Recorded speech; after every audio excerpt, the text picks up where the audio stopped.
Splits tutorial में आपका स्वागत है। आज हम बीआई पब्लिशर रिपोर्ट को इंपोर्ट करने जा रहे हैं और हम उसमें थोड़ी संशोधन करेंगे और फिर हम इसे अपने उपयोगकर्ताओं के साथ साझा करेंगे।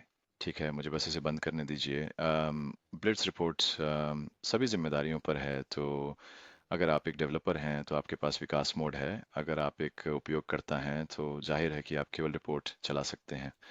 मैं यहाँ ब्लिट्स रिपोर्ट खोलने जा रहा हूँ। मैं लागत में हूँ मॉड्यूल, और मैं सेटअप पर क्लिक करने जा रहा हूँ क्योंकि मेरे पास विकास क्षमता है। मैं एक बीआई पब्लिशर रिपोर्ट इंपोर्ट करने जा रहा हूँ। इस विशेष मामले में इसे ऑल इन्वेंट्री रिपोर्ट कहा जाता है और मैं इंपोर्ट करने जा रहा हूँ। वह अभी यहाँ पैकेज के भीतर सभी एसक्यूएल लाएगा, कॉस्टिंग पैकेज, ओरेकल से मानक पैकेज। आप वास्तव में उस पैकेज को खोल सकते हैं और उसे देख सकते हैं यदि आप रुचि रखते हैं। इसके भीतर आप ओरेकल से मूल एसक्यूएल पैकेज देख सकते हैं। इसके सभी सुंदर फॉर्मेटिंग के साथ हम वह नहीं करने जा रहे हैं। हमारे पास यहाँ एसक्यूएल है, ये वह पैरामीटर भी ले आया है और रिपोर्ट असाइनमेंट्स भी वहाँ हैं। तो विकास के मामले में आपको वास्तव में बहुत कुछ नहीं करना पड़ेगा। मैं कहूँगा कि हम प्रक्रिया के लगभग 95% तक पहुँच गए हैं। हम इसे इसके मानक फॉर्मेट में चलाने जा रहे हैं। यहाँ सब देखेंगे कि सभी पैरामीटर उपलब्ध हैं। हम क्लिक करेंगे और चलाएंगे।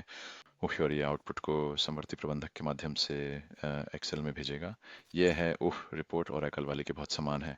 हम बस एक तेज़ी से तुलना करेंगे। तो अभी कुछ हेडर विवरण उसमें रखते हैं जो थोड़ी असुविधाजनक होती है जब आप स्प्रेडशीट्स के साथ काम करने की कोशिश कर रहे होते हैं। और कई बार ओरेकल माता पिता और बच्चे जैसा काम कर रहा होता है, जिससे चीज़ें वास्तव में एक्सेल के साथ काम करने योग्य नहीं होती। एक्सेल सो इसलिए उन्हें आसानी से ब्लिट्स रिपोर्ट में लाना, उन्हें फिर से तैयार करना और फिर उपयोगकर्ता को वापस देना आसान है बिना दिन बिताए वो एक्सएमएल कोड पर काम करने के। उम, तो मैंने अभी देखा कि हमारे पास एक अतिरिक्त कॉलम है जिसे मैं चुन सकता हूँ। या तो अगर हम सेटअप पर वापस जाएं, अगर हम कॉलम बदल सकते हैं, इसे यहाँ से हटा सकते हैं, या वास्तव में हम इसे आसानी से हटा सकते हैं, जो मैं आपको टेम्पलेट्स का उपयोग करके दिखाऊंगा, जो डेवलपर और उपयोगकर्ता दोनों के लिए उपलब्ध है। और उसका रूप कुछ ऐसा है कि बहुत हद तक यहाँ जैसा आपके पास ये कॉलम है, समस्या वाला कॉलम। हमारे पास तीर हैं जहाँ आप कॉलम को ऊपर और नीचे क्रॉस में ले जा सकते हैं ताकि वो या तो उपलब्ध हों या प्रदर्शित हों। आप मल्टी सेलेक्ट कर सकते हैं, आप चीज़ों को ऊपर ले जा सकते हैं। इसलिए एज एक उपयोगकर्ता के दृष्टिकोण से ये उन्हें बहुत हद तक ये दे रहा है रिपोर्ट को सही क्रम में प्रदर्शित करने की क्षमता। और जाहिर है कि ये उनकी पसंद पर निर्भर करता है, लेकिन एक डेवलपर के रूप में आप एक टेम्पलेट सहेज सकते हैं, ये साझा कर सकते हैं, और फिर ये हो सकता है कि उपयोगकर्ता कोई अतिरिक्त काम न करें। तो चलिए अब इसे चलाते हैं और बस ये जांचते हैं कि हमारे पास जो चाहिए वह सब कुछ है और कि हमने हमारा कॉलम हटा दिया है। तो यहाँ पुराना है और अब यहाँ नया है, जैसा कि समकालीन अनुरोध के माध्यम से प्रस्तुत किया गया है। वह आप देख सकते हैं, वे हैं मानक तरीके से व्यू व्यू रिक्वेस्ट्स। मैं बस एक अतिरिक्त पैरामीटर जोड़ने जा रहा हूँ क्योंकि किसी ने अनुरोध किया है कि हम रिपोर्ट में एक अतिरिक्त पैरामीटर जोड़ें। बहुत सरल काम है, बस नीचे एरो दबाएं और आप सभी उपलब्ध पैरामीटर का पुनः उपयोग कर सकते हैं। मैं इसमें रुचि रखता हूँ। संगठन कोड, जो अब मुझे पता है कि गोदाम है और मैं उसे यहाँ लाने जा रहा हूँ।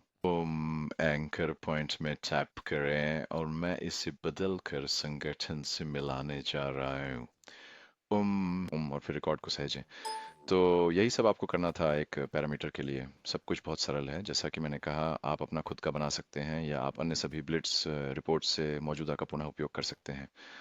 अब असाइनमेंट्स के भीतर, जैसा कि मैंने बताया, आपके पास एक उपयोगकर्ता को आदि या एक एप्लीकेशन या अनुरोध समूह को असाइन करने की क्षमता है। अच्छा, चलिए इसे फिर से चलाते हैं। हमें अब अपना नया पैरामीटर दिखना चाहिए। वह रहा। अब हमारे पास विभिन्न वेयरहाउस से चुनने की सुविधा है अगर हम चाहें। मैंने एक डिफ़ॉल्ट भी सेट किया है। मैं इसे अब फिर से चलाने जा रहा हूँ, सिर्फ ये सुनिश्चित करने के लिए कि ये काम करता है। और फिर हमारे पास अपनी रिपोर्ट है जिसे हम समेट सकते हैं, यह सुनिश्चित करने के लिए कि यह मानक रिपोर्ट के अनुरूप है। ओह, मैं ऐसा नहीं करने जा रहा हूँ।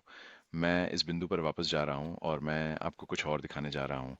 तो अब हो सकता है कि आप कहना चाहें, ठीक है, मैंने एक बुनियादी जांच कर ली है और अब आप चाहते हैं कि 9वें, चौथे, 20वें पर।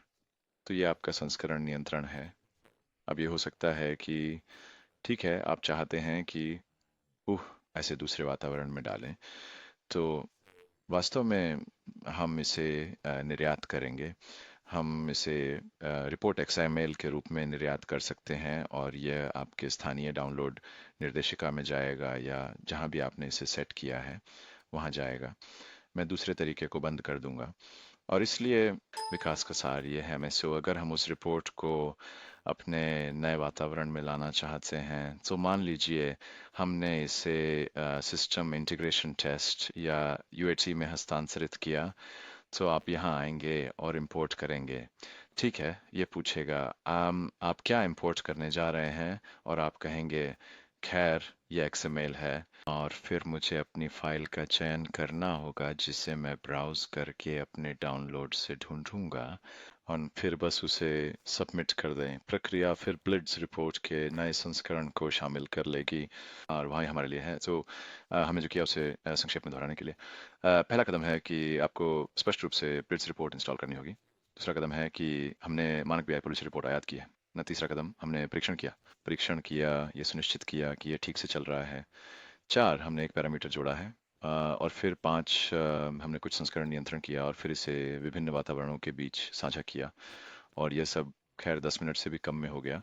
तो आप देख सकते हैं कि कितनी तेज़ी से आप इन रिपोर्टों को विकसित कर सकते हैं या परिवर्तन कर सकते हैं। और आप जानते हैं, सॉफ्टवेयर उपलब्ध, से ब्लिट्स सॉफ्टवेयर आपके पहले 30 रिपोर्ट्स के लिए मुफ्त आजमाने के लिए उपलब्ध है। तो क्यों ना आप आएँ और ngenetics साइट पर हमें देखें, ब्लिट्स रिपोर्ट्स डाउनलोड और इंस्टॉल करें, इसे स्वयं आजमाएं, या वास्तव में हमारे पर डेमोन्स्ट्रेशन वातावरण में जाएं।